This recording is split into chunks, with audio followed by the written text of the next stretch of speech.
We are, and so welcome everyone.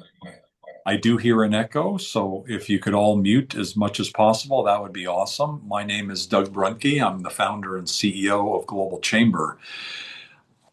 I'm old enough to remember NAFTA. And I happened to be in the automotive industry at the time, very heavily in the automotive industry with the DuPont company. And it was transformational. The thought process that we could actually cooperate in trade between Canada, the US, and Mexico, creating a mega region. That word came later, like decades later. I don't remember it coming till much later. But what a concept to be able, sort of like what AFCFTA is to Africa now. Africa, we can imagine, is going to have the same type, and it's already had a lot of the same types of advantages that get built up of an agreement that says, look, we each should partner. We each have different skills and sets, and so let's find ways to work together. So NAFTA was successful, and USMCA has been successful. And now we face a deadline of July 1st where we're not sure exactly what's going to happen. So we have with us experts today to let us know what they think. And it's more than just an opinion. All of the speakers here today are experts. All of them have perspectives directly, in some cases, from the horse's mouth, in the sense of the district export councils have had meetings, direct relationships with the government to be able to determine what we think is going to happen. And so I'd like to turn it over to two people in the Southern California region. Dr. Sarita Jackson, who's our advisory board chair for the Los Angeles chapter, and Bill Edwards, who's not only advisor for Global Chamber Los Angeles, but also he is the chair for the Southern California District Export Council. So we'll start with Sarita, who will shepherd us through about 5 experts, including Bill. And Sarita, I know you have some comments as well. Dr. Jackson started out in research, and her expertise on trade has gone way beyond just research. She's able to help companies not just figure out what markets are best, but also what they should be doing next. And so many companies rely on her trade expertise to be able to be successful globally. Similarly, Bill Edwards is a franchise expert, but he's a global trade expert. His bi-weekly report, GeoWizards, talks about 40 plus countries around the world where you could be or should be thinking about doing business, and helps guide you. And then he has practical help, so to be able to help traders be successful, whether they're franchisees, franchisors, or businesses just doing business around the world. So you've got Southern California's two main experts here today, not just trade experts, but really strong and good opinions about USMCA. Dr. Jackson, please take it from here. Sure. Okay, well, thank you so much, Doug. And I look forward to hearing the comments from Bill and everyone.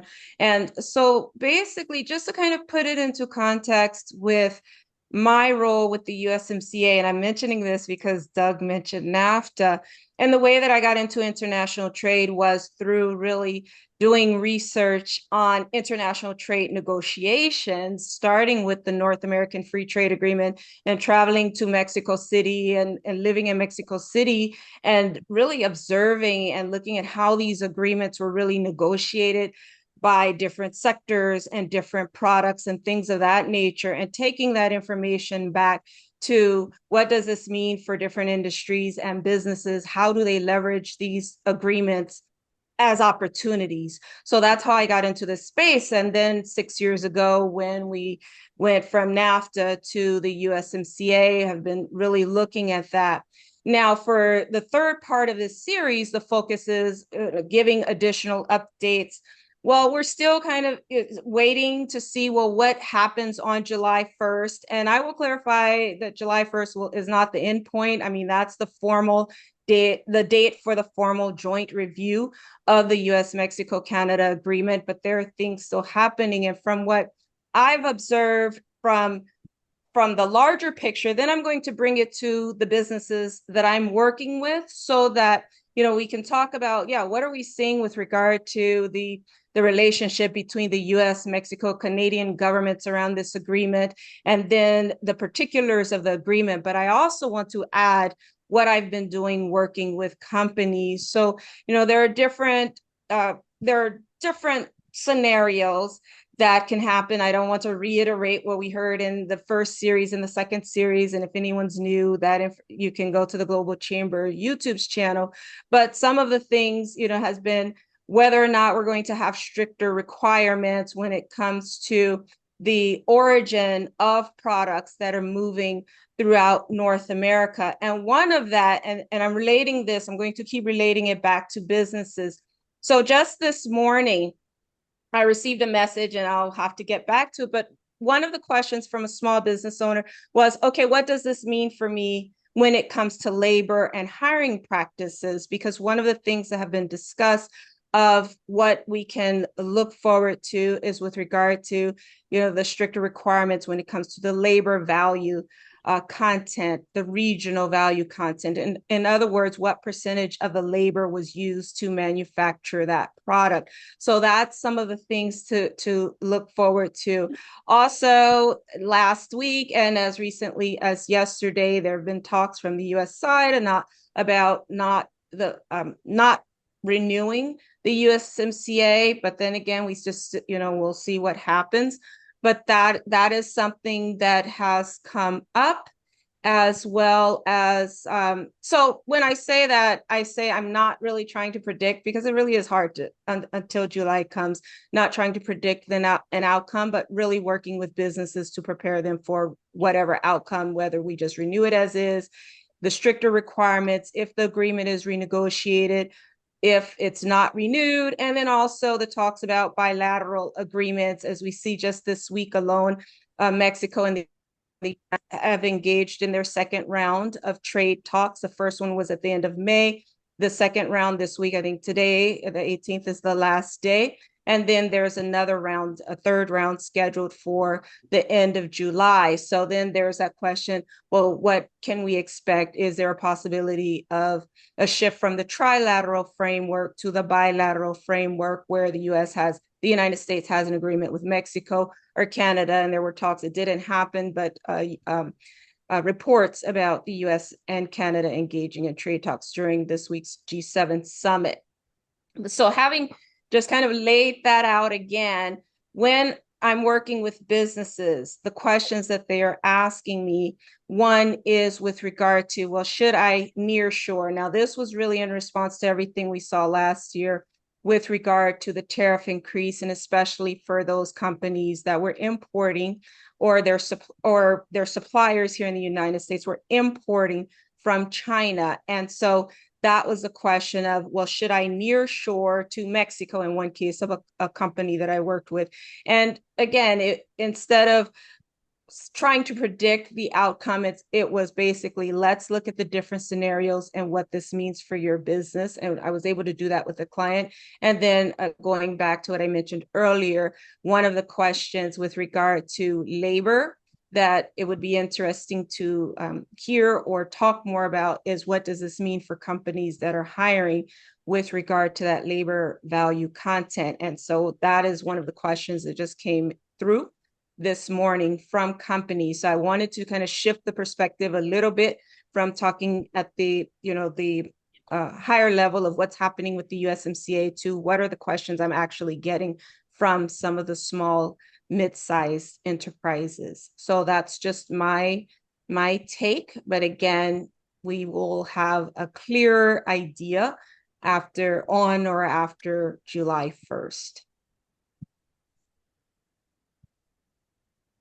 And I'll turn it over to Bill. Okay, thanks, Sarita. Just a little bit of background. My international background started with a career in the oil and gas sector. And subsequently, I've helped 52 companies take their businesses into 40 countries while living in 7 countries. And I've also been an advisor to the U.S. Trade Representative in the service sector on non-tariff barriers, exciting things. My focus again today is going to be on 3 things, having to do with USMCA energy in Mexico, digital services in Canada, and the China factor, and what's changed in the past month. We go to energy, we go to Mexico. Mexico has systematically favored its state-owned energy companies in ways that disadvantage American investors and cut against the USMCA commitments that they've made. Here's what's changed since May when we had our last one of these. The USTR Trade Barriers Report came out a month or so ago, put Mexico energy policy squarely in the review's crosshairs. And they confirm what I mentioned in a previous event, in that U.S. oil and gas suppliers are owed more than 2.5 billion U.S. dollars in overdue PMEX receivables. Mexico has reclassified their oil and gas and electricity sector as public enterprises and given preference to those public companies and Mexican companies over U.S. companies, which is against the USMCA. And President Trump has said he may withhold approval of renewal if Mexico doesn't fix this. Moving on to digital services. Well, now here we go to Canada. The original flashpoint was what Canada put in place called a digital service tax, which was basically a tax only on American companies such as Google, Meta, Amazon, Apple, Netflix. They rescinded that tax, but they put into place the Online Streaming Act. And that has meant that companies like Netflix and Disney and Spotify have their content heavily taxed. That is, we believe, in a violation of the USMCA. And Congress has formally urged Canada to repeal these digital service trade barriers. And definitely, this is a conversation that's going on for this round of discussions. Lastly, I'm going to go to China. I lived in China. I've done business there for 43 years. The overall concern is that Mexico is a backdoor to Chinese goods, capital, and components entering the United States market, sidestepping the Section 301 tariffs. There's been a surge of Chinese investment into Mexican companies in manufacturing and auto parts, electronics, appliances, steel. But Mexico has begun closing its back door. In January, it imposed tariffs of up to 50%. Sounds like an interesting number on roughly 1,400 products from countries where it has no trade agreement. Mexico imports about $200 billion a year of Chinese goods and services and exports about $20 billion. So they're cracking down on steel that's coming in, but it's still getting through to products that are coming into the United States. And the United States is really going to not put up with that anymore under rules of origin. So basically, energy, digital, and China, those are areas where the U.S. is going to push for heavy enforcement of the USMCA going forward. Hopefully in a trilateral agreement, but if not, in a bilateral one. So that's my update for this meeting.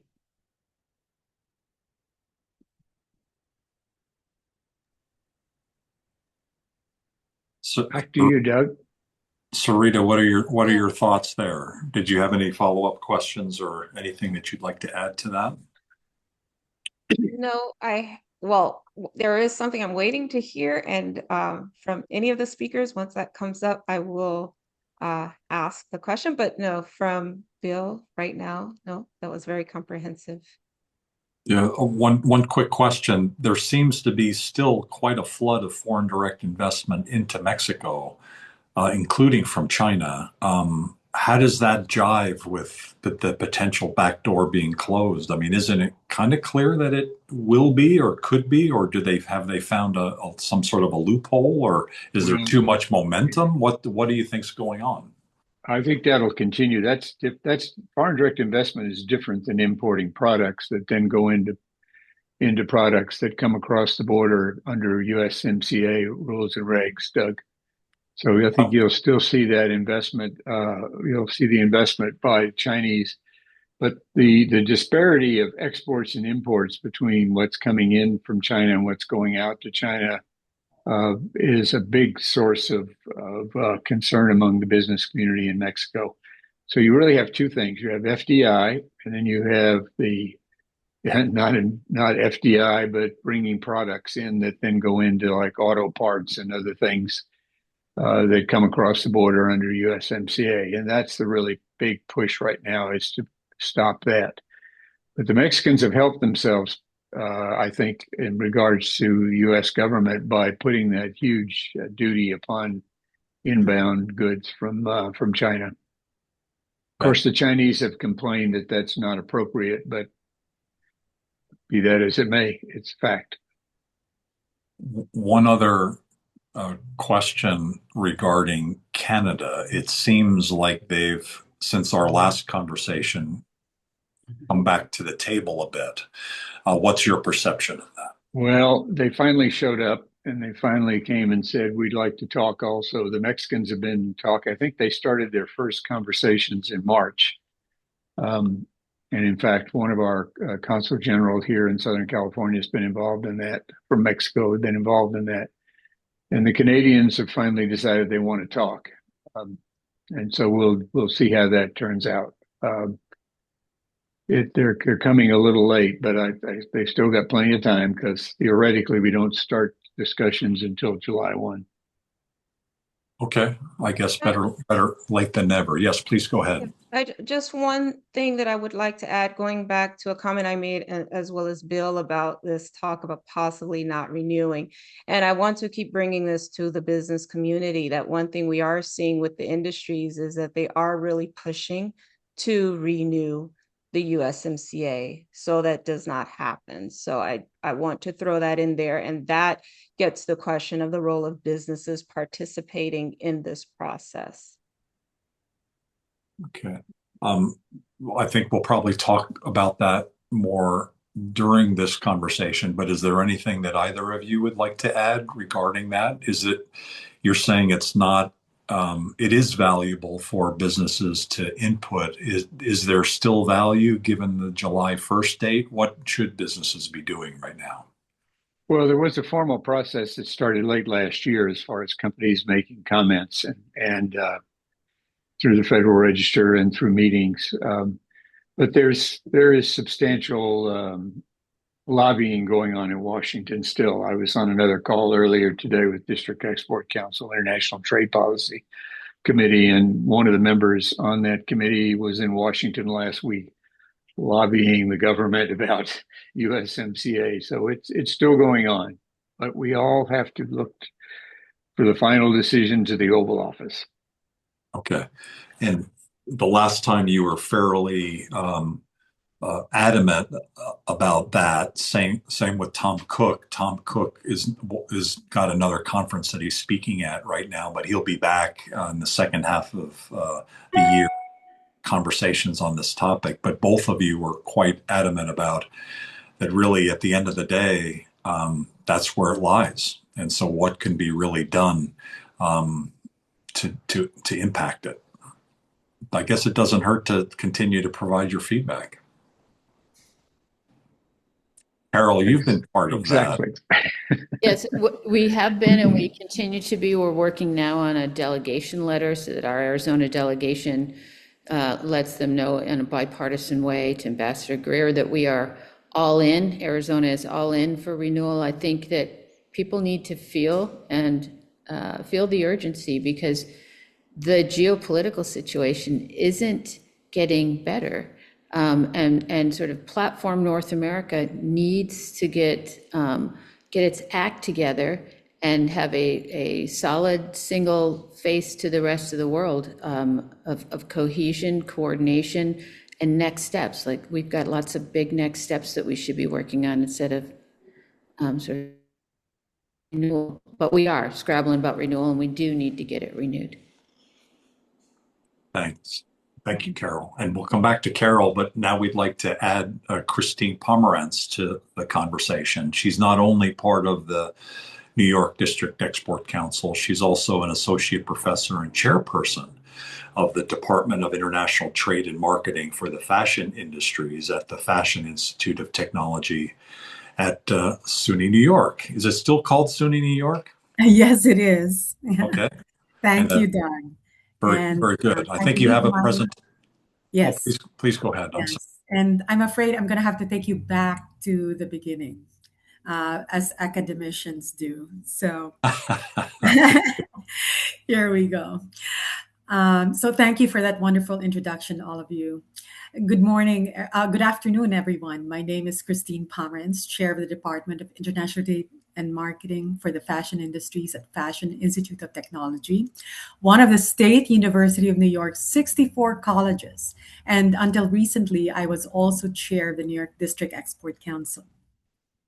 I was very excited when Doug invited me to participate in today's session about USMCA renegotiations. I can give you my thoughts from a creative industries academic perspective and hope that they will help to prepare you for what promises to be a renegotiation to observe. To recall, USMCA succeeded NAFTA, and both were formed to interconnect three of the largest economies in North America. The update in 2020 meant to bring the agreement to the 21st century, transform regional-based manufacturing guidelines to the digital era with more complex supply chains, labor enforcement, as well as update rules of origin and compliance. It also recognized politically sensitive issues and handling of disputes, as mentioned earlier.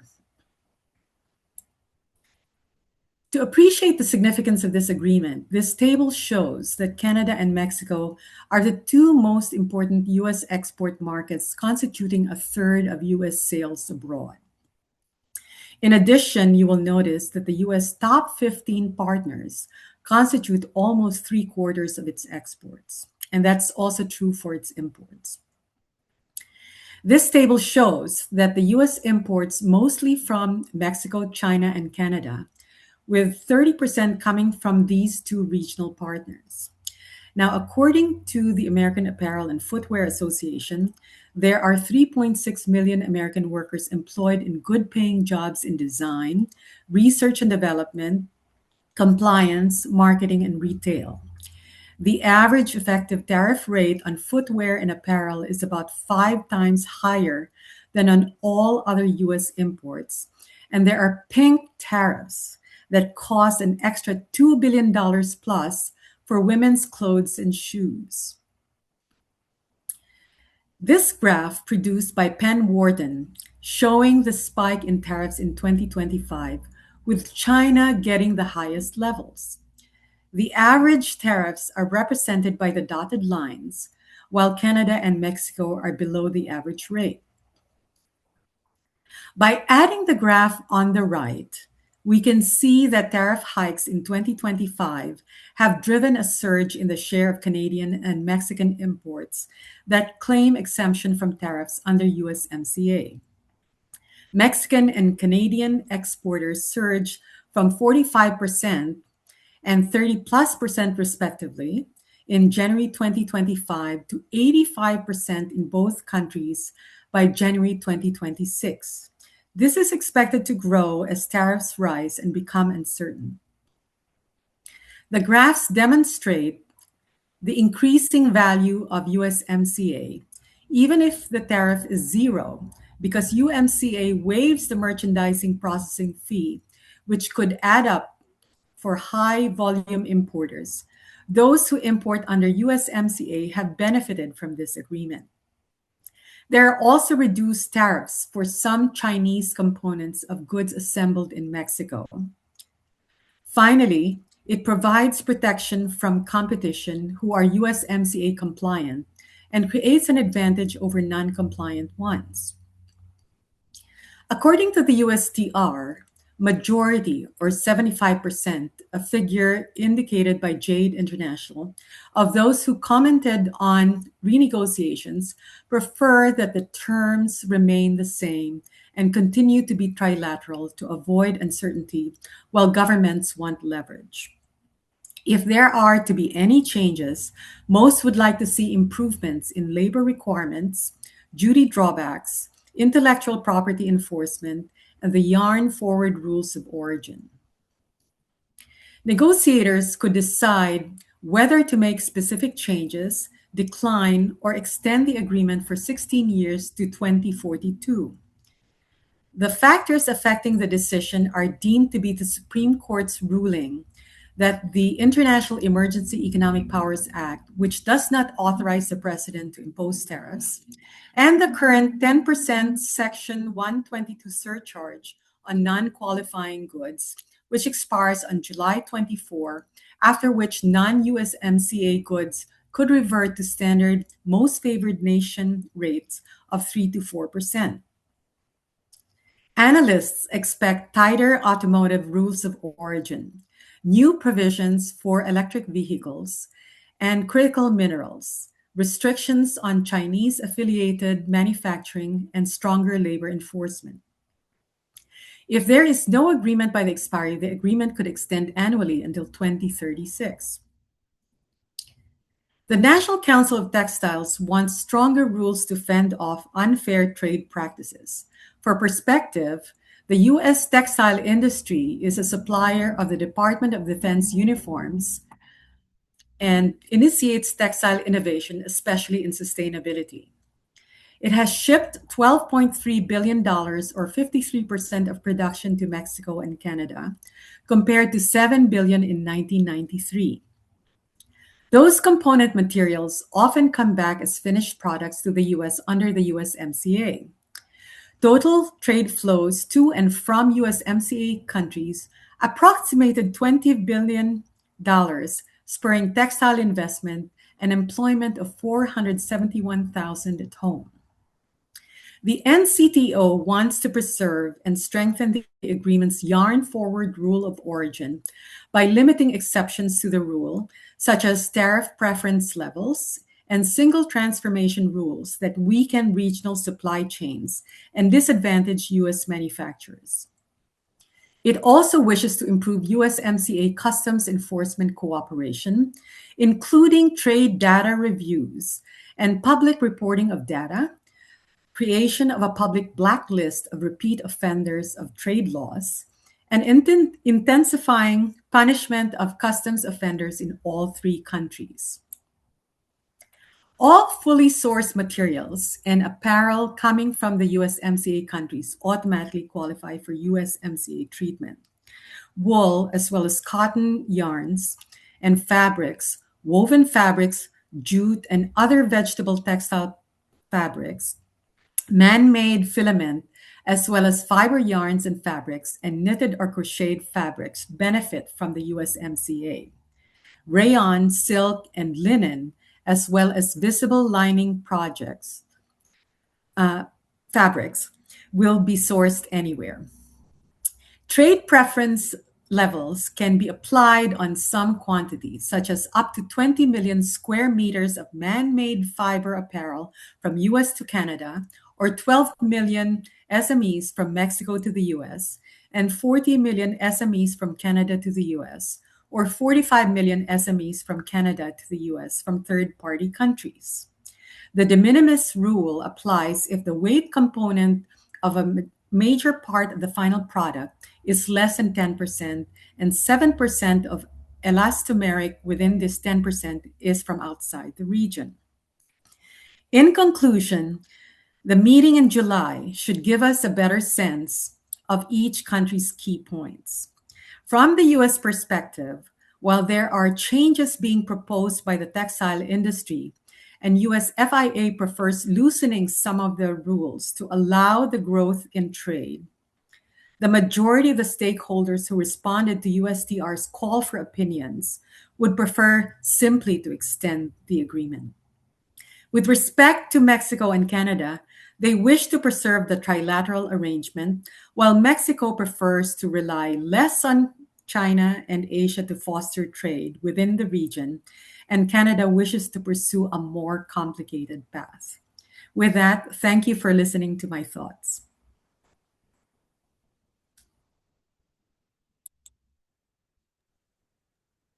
Thank you. Quite a great summary that goes well beyond the textile side of things. First, maybe the next step would be Sarita. I know you're involved with this market segment as well Right. with others. What's your reaction to what you heard? No, I have a question. Yeah, and so that's one of the things I didn't mention at the beginning with NAFTA. It was specifically textile and apparel for North America and just throughout the region generally under Caribbean Basin Initiative, et cetera. So I want to kind of shift just briefly, since you mentioned the DR CAFTA, the agreement between the United States, the Dominican Republic, and Central America. Could you summarize again, just in layman terms, of what you are expecting from the USMCA talks and the review and the impact that it will have, because the DR CAFTA also has that yarn forward rule of origin. So could you just summarize that slide again of what you expect for the DR CAFTA agreement? Yeah, so Myla, can you flash the slide again?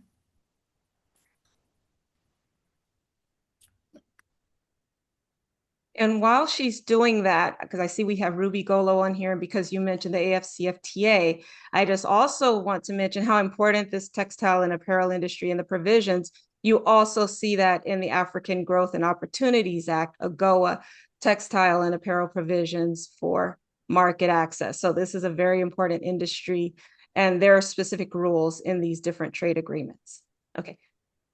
Okay, so while we expect things to remain the same, it is possible that they will loosen the yarn forward rule, because both the apparel and the textile industries, who sometimes are on opposing views, agree with that particular move.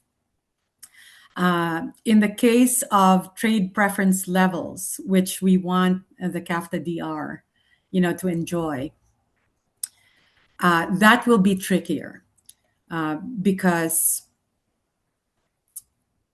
it involves 5 to 6 countries in addition. So it will complicate the negotiations if that is included.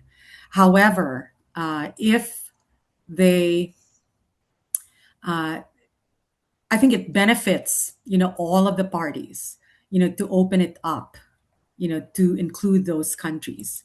And for a better background on the CAFTA DR, our students actually completed a copyrighted guide on how to import duty-free cotton from those countries. So I can give the website for that. In order for everyone to get up to date, on the agreement.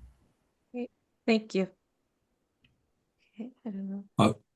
Bill, did you have any questions or comments on that? Great presentation. Or Carol, how about you?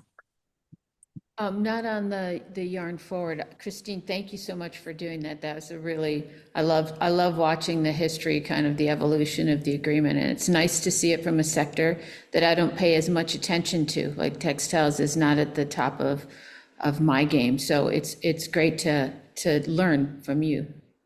Thank you so much. Yeah, Carol's game is that she's the founder and managing member at Fidelta Partners, and she's also the chair at the Arizona District Export Council. Carol, you've wrapped your brain around USMCA for quite a number of years now and run quite a successful events for the Arizona District Council, groundbreaking on USMCA. What would you like to share today about what's coming up? Not too much. I think our prior speakers have really given a great landscape of where everything is. I would just say that really happy to see Canada and the US now at the table together. I think that's a really good thing. Bill, information from my friends is that Canada's been willing to be at the table for a while. So I think that, what happens behind the scenes and what we see, these are very different things, but what we can see and confirm is that they're now together working, making some very productive steps forward. There were some comments from LeBlanc, one of the trade negotiators, For Canada at the G7, they were all very positive. They feel like they're moving through some of the big issues, which makes me happy. I do think, I think it's a kind of like the improv yes and environment. Yes, trilateral and bilateral. I think that's where we're going to end up, because some things like defense lend themselves more easily to bilats between the US and Canada. Those are based on some really strong historic relationships, lots and lots of years of trust and security relationships. So, it's moving. That is the great news. The governments are kind of reframed July 1st as the opening of negotiations, even though that's not how it was referenced in the calendar itself. So that reframe helps everybody understand that the first is not when they're going to close this up. But from what I'm hearing, people are reasonably hopeful, despite remarks from the Oval Office to the contrary, that sometime this year they're going to get to a renewal point. That is, we cannot take that for granted. And that is why continued pressure from all of the business organizations remains critical. It also is critical to get this one done because we have so much more to do in North America. We have we have this confluence of interest around really big areas that govern really our competitiveness into the next 20, 30, 40 years. The things around critical minerals and critical mineral supply chains, these are serious issues. And, China controls probably 85, 90% of the world's refining capabilities on these critical minerals. That is a real choke point for us, as China demonstrated when we put some high tariffs on them, and they put some high tariffs on our and sort of closed off our ability to get some critical minerals. So that changed pretty quickly as soon as China asserted its leverage. But it also helps you to understand where your strategic weaknesses are. Supply chain around the whole AI, electrification, critical minerals, pharma. These are things that are big, hairy issues for the go forward, and we need to just close up on North America, USMCA, and start the North America 2.0, the new partnership that is, and I don't mean a new agreement, I mean, enhancing what we have so that we actually become more globally competitive as North America. Relative to FDI, US does have investment screening, and so does Canada in particular industries. And I think, Bill, that maybe from an FDI perspective, that Mexico's moving in that direction as well, because who you take money from in certain sectors may be relevant, right? So I think we can watch for some developments there. And I'll just stop with that, Doug. Those are sort of my insights. The Prime Minister Carney did a pretty interesting presentation at the Economic Club of New York, where he started out with the words, "The world has changed." Actually, hang on, I'll read this to you. He said, as the world has changed, as a result, Canada is focusing on what we can control, consolidating our forces at home and diversifying our partnerships abroad. And the continuation of that speech, he does go on to say a strong Canada, because Canada is actively diversifying its interests, but he's saying a strong Canada makes us a better ally to the United States. I think that's a true statement. And I think Canada's in the yes and mode also. Like, yes, the United States is critically important to us, and we need to diversify ourselves so that we are stronger. And we're watching that play out across the globe right now as a result of actions that we've taken as the United States. So it's an interesting time. Gives us all something to think about. I'm happy to take any questions. a very diplomatic way of saying that. By the Canadian Prime Minister. Thank you, Christine. I think are you available? It looks like you're responding to some folks in the chat area. Are you available to speak? I am. Okay, great. Would you like to share to all? I'm sorry, I was responding to a message on the chat box. Oh, I see. Okay, very good. You created a lot of interest in your presentation, so thank you very much. Yes, thank you. Yes, nice to meet all these people. And just to let you know, we have a talking trade at the FIT guest lecture series, which we stream outside of FIT. So those interested, I'll be happy to respond to your messages. Fantastic. You're still also part of the District Export Council for New York, right?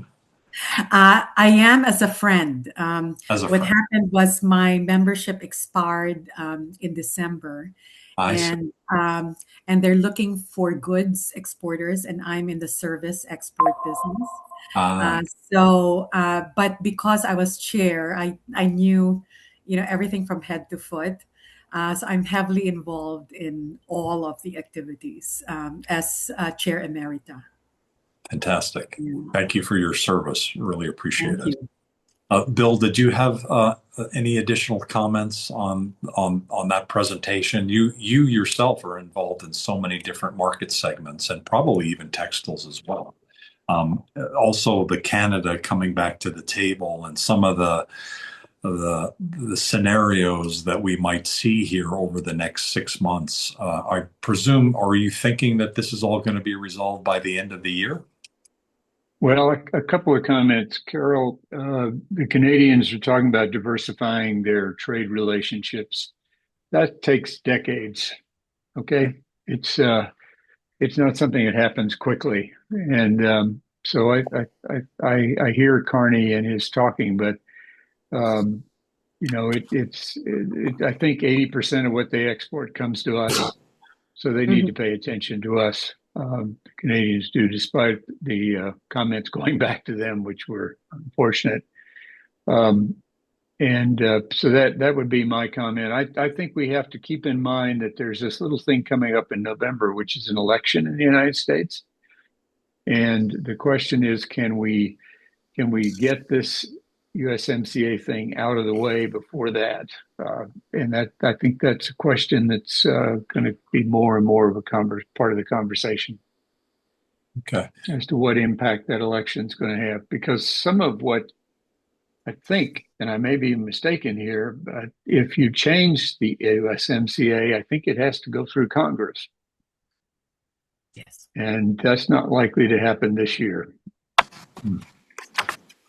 Right. I can just add that the fact that our president has imposed tariffs has helped the New York District Export Council, because we really had a challenge of educating our legislators on the benefits of not having the tariffs and of forging agreements. And now, because this has come to light, now our legislators actually understand what tariffs do. And from that perspective, it's a silver lining. Okay, that's a very positive view of the whole. I'd also add to Bill's comments. The Canadians are very clear about how important the U.S. is to their economy. They're clear about it. They are very, very mindful about how important it is and how important the relationships are. They've been working really hard, even at the subnational level, on building those relationships. And so that's why I say their approach is a yes and approach, right? We created a bit of a threat for them. The yes and is, yes, we are here for this relationship, and we're going to build others. And that's, from Canada's perspective, they'll say that's a good thing, right? And it probably is a good thing, because Canada can't be complacent. They're up against everything, the same forces that everybody else is. So I don't take Prime Minister Carney's remarks as being aggressive. I think he's just being clear. I think he's saying, hey, we want a new partnership with the United States, and we're doing these other things. And Bill, where you say it takes years to develop, that's absolutely true. It takes years and years to develop. But they're increasing their trade at the same time as they're increasing their trade with the United States, right? So they're looking for these new markets. It doesn't mean it's zero sum. It's all, Yeah. it's possible to grow. So, And also, if I may add, the US manufacturers themselves will insist on Canada being there because it's very important to the car, automobile, and other supply chains. So if you remove that, the US becomes less competitive. So hopefully, that will really be one of the major points that will stick out in well, these renegotiations. Christine, and that just brings one issue that I should have raised before, which is the biggest risk to USMCA are the Section 232 tariffs, which Exactly. essentially are piercing USMCA. That's like the steel and aluminum tariffs that are messing with the auto industry. So I would be willing to bet that from both Mexico and Canada's perspective, how we handle those 232s, which used to be carved out. Except for 1 year during the first Trump administration, during 1 year, there were these steel and aluminum tariffs. But now, it lasted for 1 year and then it went away, went back to the sort of carved out, for simplicity purposes, just, USMCA covers them, right? But now we're out of that landscape. We kind of need to get back into that landscape for things to move better. So I think 232s are probably at least as important to Canada as USMCA right now, USMCA renewal. And if I can add, it's also important to the fashion industry, the creative industry, because we supply textiles to those industries. So it's a big part, of what we do in the U.S. So they're all interrelated. We have about 5 minutes. I haven't seen any questions other than in the chat area. So if you have any final questions, please put them in the chat and we can do kind of carry over. I'd like to ask each of the key speakers here, maybe for a closing comment. I had a question. I wanted Anita. Okay. Yeah, please go ahead. I also wanted to frame up the topic of politics. And when you were talking about Canada, Prime Minister Carney's the reaction I'm hearing on the Canada side is, hey, it's not happening yet, all this stuff. And to Bill's point, it takes years, but he said decades, definitely, for things to shift. And that shift hasn't happened. So there's people saying you should go because this isn't working. And so is there a threat to Canada on the other side of the political side? And what are the other political issues? That's a big topic. That's hours of conversation that we don't have. But maybe in your closing comments, you guys could allude to that. Please go ahead, Dr. Jackson. No, Anita had a question. Wanted to give her that opportunity. Great. Okay. Hey, Anita. Thanks. Hi. And thank everybody for the amazing information. It's so salient.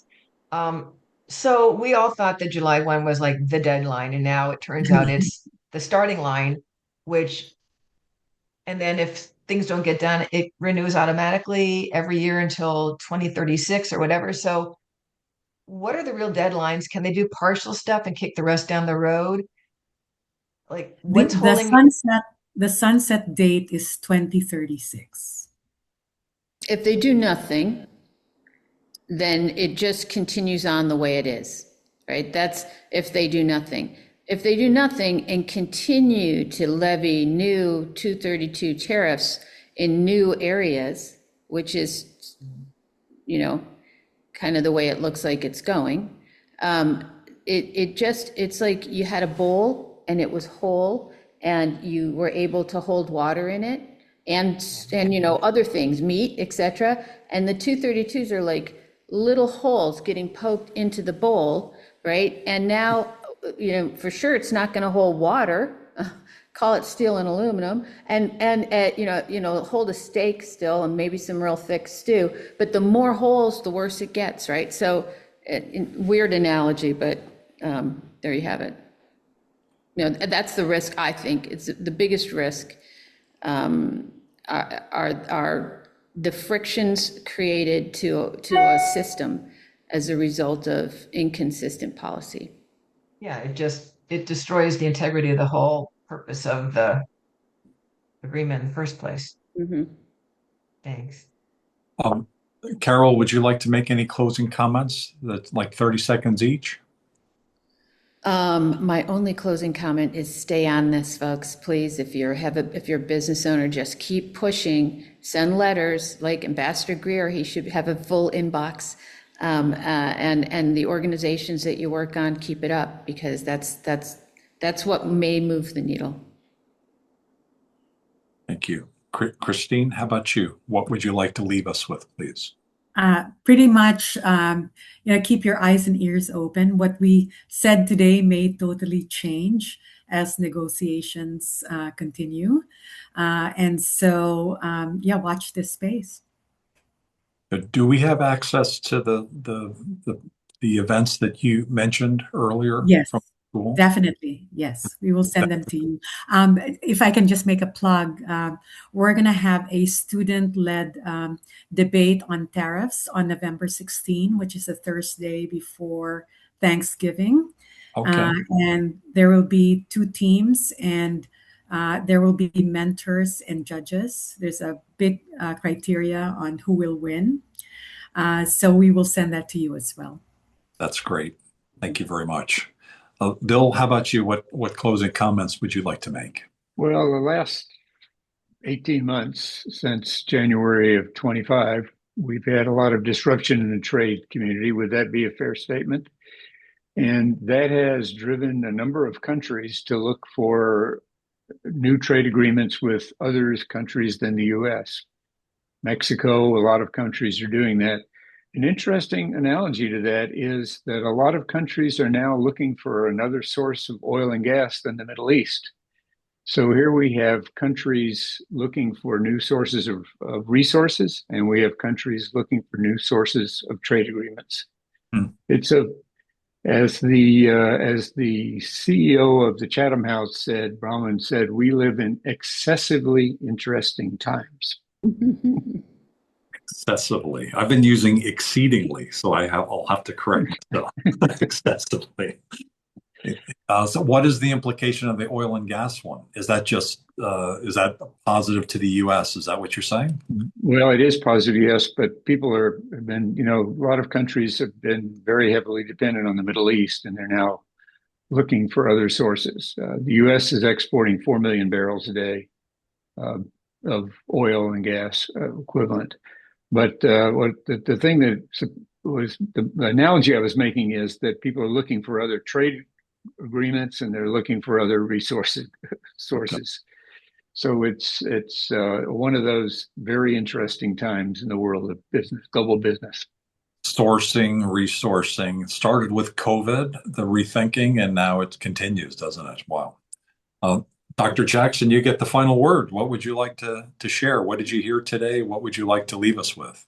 Well, just one point, kind of building off of the last comment that Bill made about the agreements. One thing that's really interesting is that Canada and Mexico are a part of the CPTPP, the Comprehensive and Progressive Agreement for Trans-Pacific Partnership. If anyone recalls, we had the Trans-Pacific Partnership Agreement, or the TPP.